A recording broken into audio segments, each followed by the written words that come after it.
Good morning, girls and boys, and welcome to week 28 of our art class, and I'm excited to see you. Last time that we were together, we were talking about using line, and we created these beautiful koi fish, right?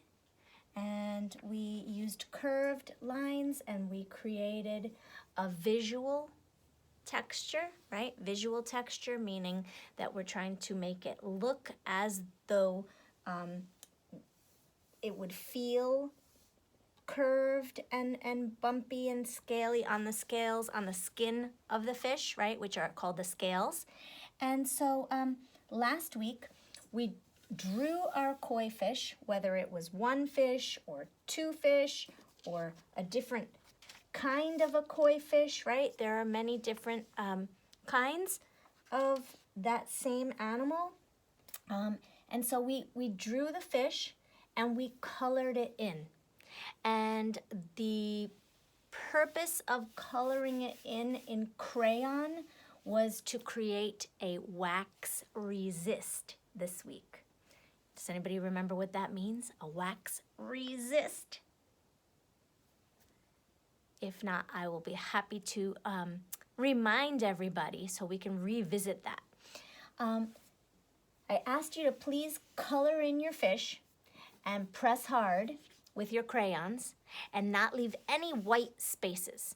This is super important because what we're going to do today is show or create a wax resist, which is the name of a technique or a thing to do, right?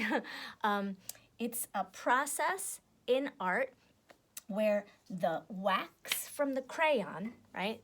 The crayon is made of wax, and that's like what a candle's made of.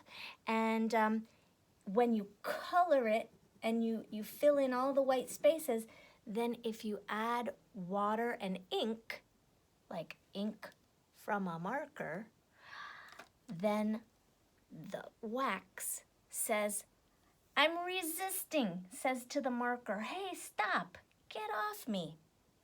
And then it allows the wax to show even though the marker and the water, the marker ink and the water have gone over that wax. The wax is able to push and resist that ink from covering over it, okay? And so I wanted to show you that. Usually wax resists are done with paintbrushes and watercolor paints, which I know most of us don't have in our homes. We do have them in our wonderful art room at PS number 3, but at home, most of us don't have those materials.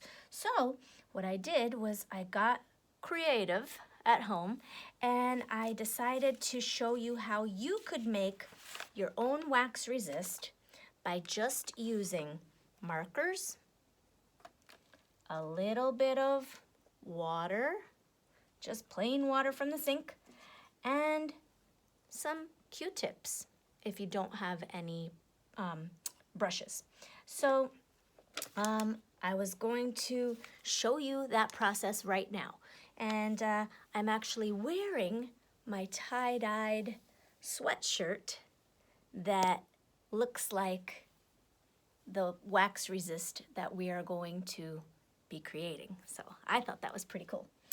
I don't usually wear sweatshirts for class, right? But I wanted to show you that this technique blends the colors together very nicely when you add the water. So let's get started. I think I'm going to choose this one right here, okay, that we drew last week. And these are the materials that you're going to need, okay, boys and girls? I am going to start off, I guess, up here and add the marker colors. And then I'm going to bring you down here to my tabletop and show you the rest of the technique when we add the water flat on the table, okay? So for right now, you're just gonna need your drawing that you did in crayon And you're gonna need some markers. And I have blues and greens, right? So I'm gonna show you what I've got. And you can use any markers that you have. But just like the colors on my sweatshirt, I have some light greens, I have some dark blues. So whatever marker colors you would like to show in your water, you can use. And all I did was this. I started to make curved lines, curved. Like as if I'm making waves in the water or in the ocean, right? So you're just gonna take your marker and you're going to add curved lines, okay? You see what I'm doing? And then after I've made my lines, I wanna add some color in between, right? We need to have some areas that are full of color. That way when we add the water, it will allow all of this color in here to spread out. So all I'm doing is going across my paper, jumping over my fish, and adding some curved lines, curved. Okay, there we go. And maybe I'm jumping down here and I'm adding another curved line. Notice I'm leaving a lot of white space in between. And I'm doing that on purpose, and you should as well. We need to leave white areas in between where the colors can bleed into one another. Not really bleed like they're in pain or cut. It just means that the ink from the marker is mixing with the water and it's creating new colors. And so those new colors are created in the white areas, okay? So maybe just one more line down here at the bottom and another curved line, and then in between, I'm gonna fill it up with blue. Okay. Take your time. Please remember, I forgot to mention, remember to get into a good mindset, right? We need to be in a quiet place. We should have a space where we can be respectful of others and ourselves, where we can be calm and listen, right? So we can follow the instructions and we can work to the best of our ability, okay? And always think to ourselves, we can do it. If we make a mistake, mistakes help me learn, right? Learn what not to do again so I don't make the same mistake twice. So all I'm doing here is I am filling up my page with some curved lines indicating that there is water around all of these fish and creatures. Now I'm going to switch over to a different blue. Maybe I want to add this light blue, and I'm going to do that. And notice, again, boys and girls, I'm leaving white space in between, okay? Just making some curved lines, jumping over my fish, filling in some of those spaces. Maybe I'm gonna come here with another curved line. I always have two curved lines, and then I fill in the space in between those two lines with my color. And now I can put some over here. This is very, very relaxing. If you have time and you are in a nice quiet space, then you can really enjoy the creative process, right? Okay. And so there, I have some more blue, a different hue of blue. Hue is another word for color, H-U-E. That just means a different color of blue, right? So there I have two blues. Maybe I want to add, I don't know, do I want to add this green? Yeah, I think I might. Maybe I'm going to put this green just a little bit of green here and there. I don't know what's going to happen with these colors.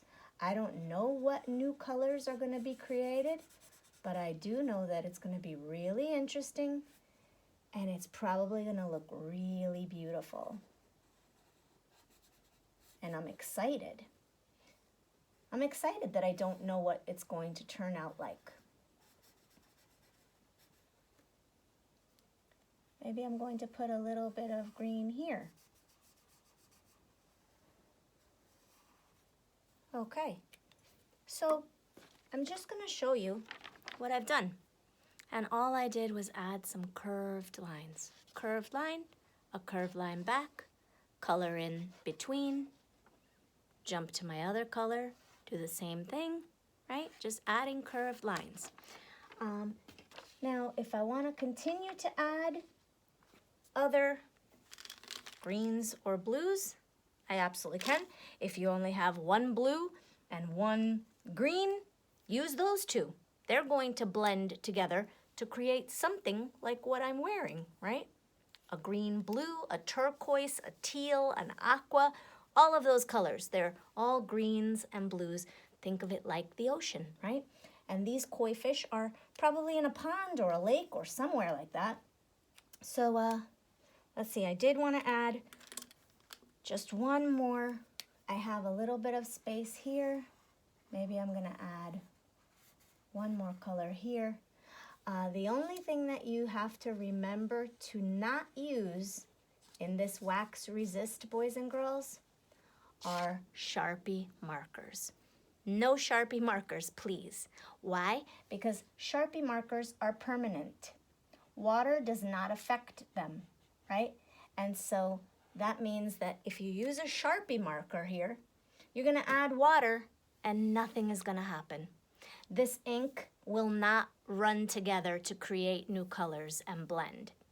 So no Sharpies, okay? That's all I wanted to say. All right, now I'm going to bring you down to the tabletop. So this is what you're going to need for the next step. Okay, I'm going to point you down here and you're going to see my fish. You're going to see my table, my water. I have some salt. That's our last step. So this is what we're going to do, boys and girls. We are going to find a space in your home where people in your house know that you are going to be making a project with some water and that it might get a little bit messy. So take paper towels, lay the paper towel down. That is so that the paper towel can soak up all of the excess ink, creating this beautiful, beautiful, colorful paper towel. So we're gonna put that there. I'm just gonna use that one so that you can see what it ends up looking like. And we're gonna lay our artwork here like that. And then I have a little cup of plain water. I also have some Q-tips. And the first thing that you want to do is make sure that you have colored all of the white spaces in your fish. Why? Because when all of these colors start to run, whatever is left white here will become these colors. So that's important. Now, all you're going to do is, if I take, let's say, 4 of these Q-tips together, like this, I dip them into my water, and then I go like this. And look what's happening. Do you see the new colors that are being created? All I'm doing is basically painting with Q-tips. And it's really, really fun, boys and girls. And now when I'm going over my crayon here, you can see that it wipes right off. It comes right off. I can do it with my finger, but I don't want to do that because then I will have ink on my fingers. So please try to stay clean. Try to roll up your sleeves. And all I'm doing is continuing to dip my Q-tips into the water. And you're seeing, I'm gonna leave my water there now, you can see it. You can see that all I'm doing is moving, I'm activating the ink. I'm putting water on my marker ink, and that is now allowing it to spread. So I'm painting with Q-tips and ink from markers that are not Sharpie. Now when I go off my paper, I am going on to my paper towels. So I'm being very, very careful and conscientious. That means I am making a conscious effort. I'm thinking about, oh, let me not make a big, huge mess wherever I am working.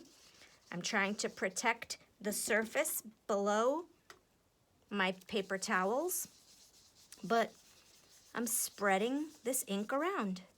And if I get on top of my crayon, then I can simply wipe it away.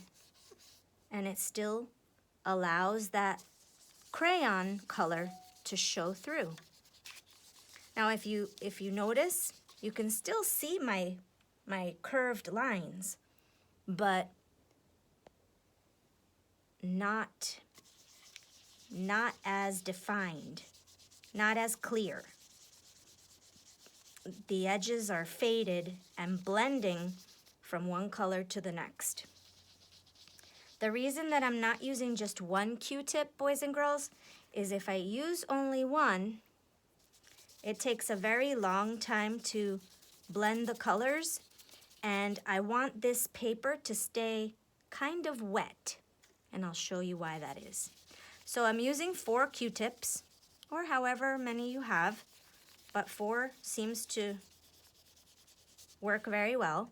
I continue to dip it into the water and put it back onto my paper and spread my colors around, right? That looks so great. I love it, I love it, I love it. Okay, so now that I have done that, there is one final piece that you can add to your artwork if you would like. So I'll put this aside here to dry here, trying to keep my work area nice and clean. Now, on this dry one, you can see that we added a visual texture by using our lines to show the scales. We are also able to add an actual texture if we add a little salt. You heard me, salt from the kitchen. Here's my salt shaker. All I have to do is, let me add a little bit more water because this dried up a little. So if I add some salt to the water, it creates this beautiful effect where it looks like there are little cells in the water, or maybe like where the fish is blowing bubbles.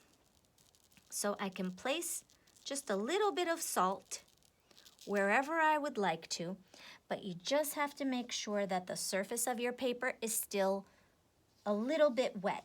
Not soaking wet, just a little wet. And look what I'm doing. I'm just shaking my shaker onto that wet area of my page, and it is creating these little circles, these little cells that I will show you on these 2 that are already dry. So if you look right here, I did that. I was shaking my salt shaker on here, and wherever the little grains of salt landed, those are the pink and purple areas here. And then they just kind of spread. And when it's dry, when your paper is dry, listen.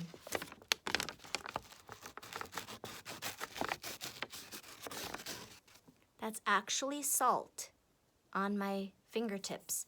So some of it is able to adhere to your paper or stay stuck to the paper if you don't rub it off. And that adds not only a visual texture, which this looks so cool, right? Such a great effect. This is visual and actual, an actual texture, how something actually feels on the surface of your paper. So that, my friends, is how we make a wax resist. And then we let this dry, and when it's fully dry, your artwork is complete, and it will look like this. And sometimes the edges of the paper curl a little bit, and so if you take something like a book or something heavy, a box, you can flatten it out. But that is basically how we create our wax resist, boys and girls. So I really hope that you enjoyed that technique. As you can see, it's something very simple. It wasn't hard to do at all. It was a little bit messy, and so you have to prepare your space, right? So prepare your space, put some paper towels beneath your paper, right? Then lay your paper on top.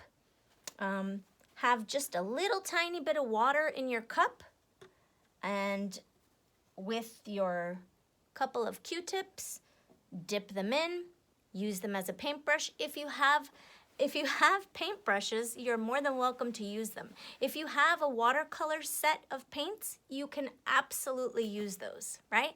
I'm not telling you that you have to use these materials. I'm telling you that you don't have to have the specific materials that we would have in our art room to do this or to accomplish this. But as you can see, I'm not gonna lift it vertically because then all of my color will run, like it's running right there and right here.